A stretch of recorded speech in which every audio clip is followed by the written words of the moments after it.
اعوذ باللہ من الشیطان الرجیم بسم اللہ الرحمن الرحیم سبحان اللہ و بحمدہ عدد خلقہ و رضا نفسہ و زینت عرشہ و مداد کلماتہ رب اشرح لی صدری و یسر لی امری واحلل عقدۃ من لسانی یفقہوا قولی رب زدنی علما۔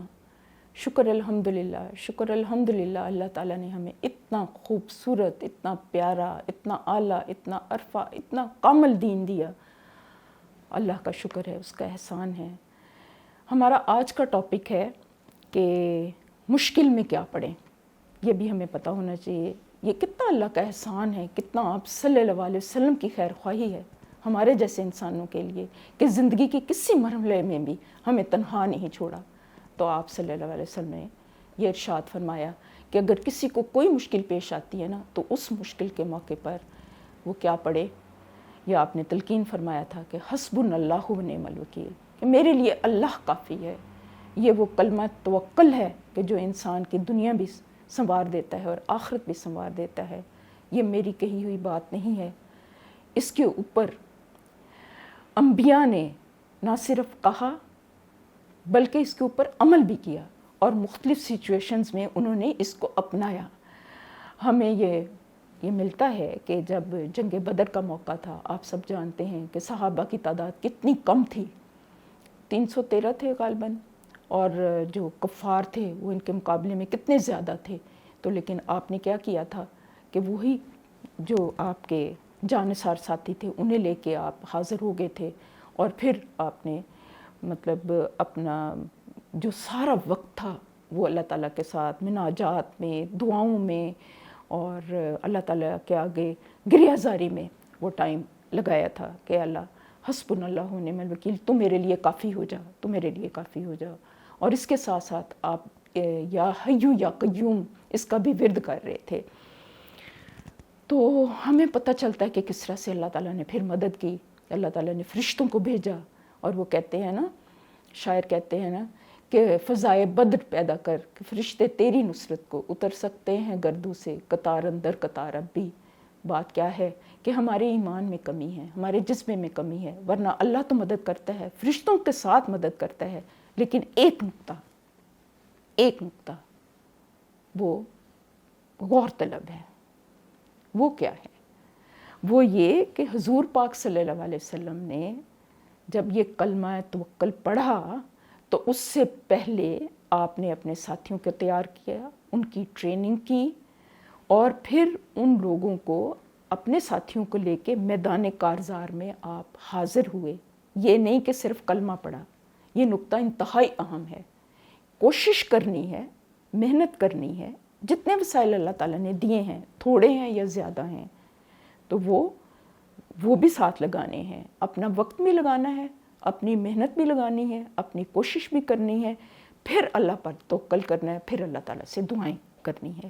یہ والا نقطہ انتہائی اہم ہے۔ یہ نہیں ہے کہ دعا کرتے رہیں اور پھر کہیں کہ ہماری دعائیں تو قبول ہی نہیں ہوتی، تو یہ بات نہیں ہے۔ دعائیں بھی تب قبول ہوتی ہیں جب انسان ساتھ محنت بھی کرتا ہے۔ اب دیکھیں کہ کوئی اسٹوڈنٹس ہیں، ٹھیک ہے نا، تو جب ایگزام ہوتے ہیں تو وہ کیا کرتے ہیں؟ محنت کرتے ہیں نا، پورا کورس کرتے ہیں، جتنا ہو سکتا ہے وہ پڑھتے ہیں، اور پھر ساتھ دعائیں بھی کرتے ہیں۔ ایسے ہی ہے نا، وہ ایسے تو نہیں کرتے کہ ٹھیک ہے پڑھا بھی نہیں ہے، میں دعا کروں گا تو میں پاس ہو جاؤں گا یا پاس ہو جاؤں گی۔ یہ دین کے معاملات بھی تو ایسے ہیں نا، اس کے اوپر ہم کیوں اتنا زیادہ کرتے ہیں کہ ہم دعا بس کر لیں گے تو یہ آٹومیٹیکلی غیب سے ہو جائیں گی چیزیں؟ ایسے نہیں ہیں، یہ بڑے سائنٹیفک معاملے ہیں۔ میں نے تھوڑا بہت اسٹڈی کیا ہے نا، یقین کریں مجھے یہ نقطہ بڑا کھل کے سمجھ آ گئی ہے کہ سب سے زیادہ سائنٹیفک جو ہے نا اللہ تعالیٰ کی کتاب ہے اور آپ صلی اللہ علیہ وسلم کی سنت ہے، ہم اس نظر سے نہیں پڑھتے۔ یہ تو اتنی زیادہ سائنٹیفک ہے کہ کوئی اچھا کام کریں گے آپ کو اس کا رزلٹ مل جائے گا، کوئی برا کام کریں گے آپ کو اس کا رزلٹ مل جائے گا، ہو سکتا ہے دیر سویر میں ملیں۔ اور ہم رزلٹ کیا سمجھتے ہیں کہ چند پیسے زیادہ مل گئے تو ہمیں رزلٹ مل گیا؟ نہیں، رزلٹ سے مراد یہ بھی ہے دل کا سکون مل جانا بھی رزلٹ ہے۔ کچھ مانوی نعمتیں بھی اللہ تعالیٰ عطا کر دیتا ہے، رزق تو اللہ تعالیٰ کافروں کو بھی دے دیتا ہے، لیکن ہدایت جو ہے نا، ہدایت کا مل جانا یہ بہت بڑی نعمت ہے، وہ اللہ تعالیٰ اپنے خاص بندوں کو دیتا ہے۔ اور اگر اللہ تعالیٰ توفیق دے دے نا کسی کو، یہ ہدایت دے دے نا اور اپنے راستے کے اوپر چلنے کی توفیق دے دے، تو وہ اپنے آپ کو انسان بہت خوش قسمت سمجھے، وہ سر جھکا دے، پھر ادھر ادھر نہ ہٹے، کیونکہ یہ سب سے بڑی دولت ہے۔ اچھا، برسبیل تذکرہ میں عرض کر رہی تھی، پھر آگے بڑھتے ہیں۔ پھر یہ کہ آپ صلی اللہ علیہ وسلم نے یہی کلمہ توکل پڑھا۔ پھر جب حضرت ابراہیم علیہ السلام کو آگ میں ڈالا جا رہا تھا نا، تو اس وقت کیا ہوا تھا کہ حضرت جبرائیل علیہ السلام آئے اور انہوں نے فرمایا تھا کہ اے پیارے پیغمبر، میں اللہ تعالیٰ کے آگے میں کچھ آپ کا یہ جو سچویشن ہے وہ بیان کروں، آپ کی کیفیت۔ انہوں نے کہا نہیں، میرا رب میرے ساتھ ہے، وہ دیکھ رہا ہے نا، وہ دیکھ رہا ہے تو وہ میری مدد کرے گا۔ اور انہوں نے یہی کلمہ پڑھا تھا کہ حسبنا اللہ و نعم الوکیل۔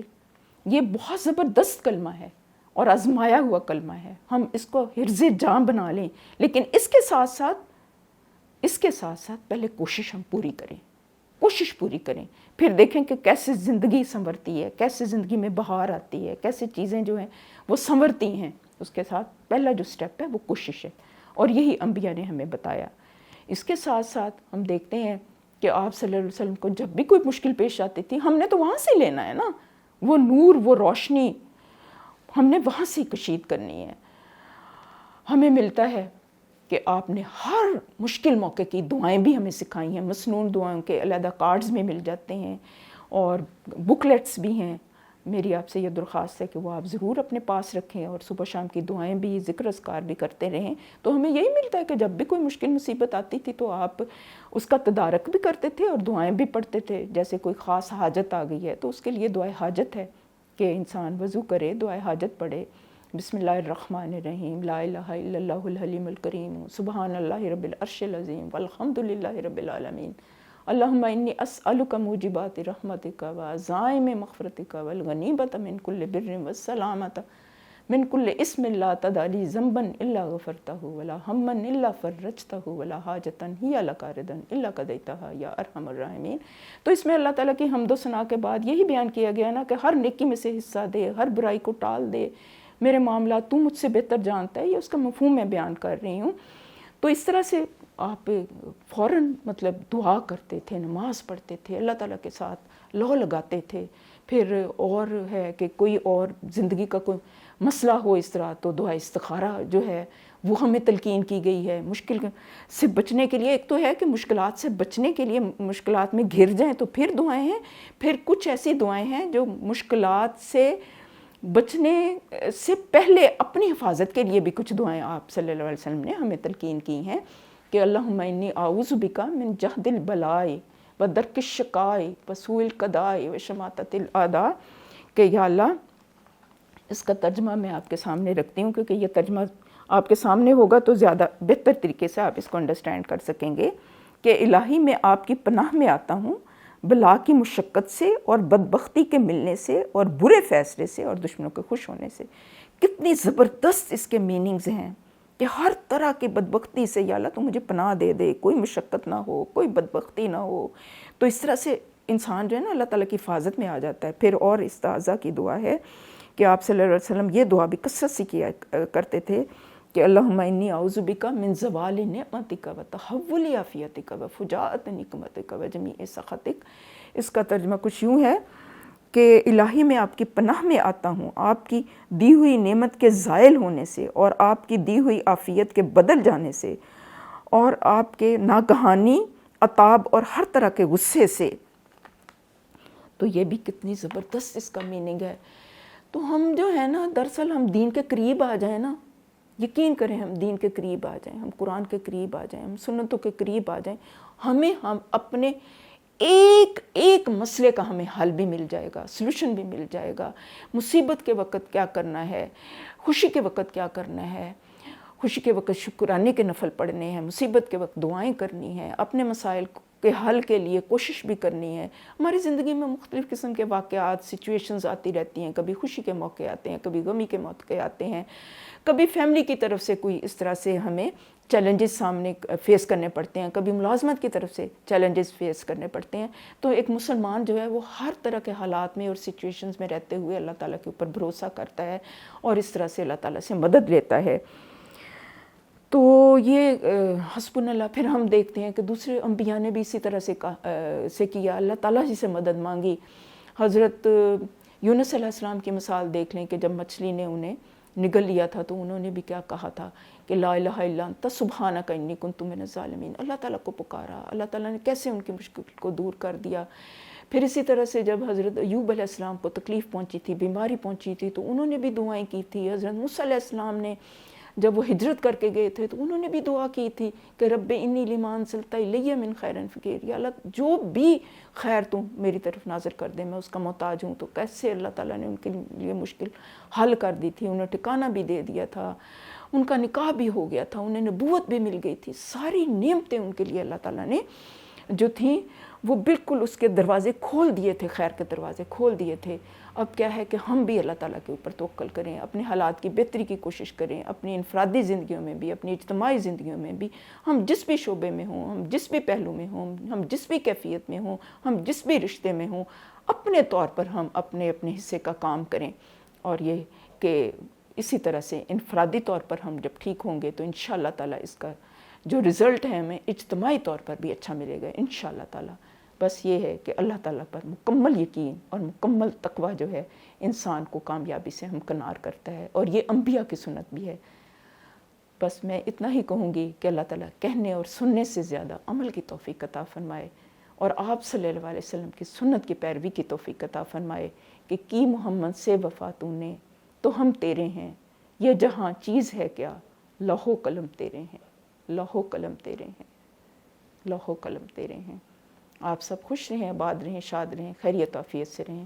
اللہ تعالیٰ آپ سب کا حامی و ناصر ہو، دنیا اور آخرت کی بھلائیاں نصیب ہوں۔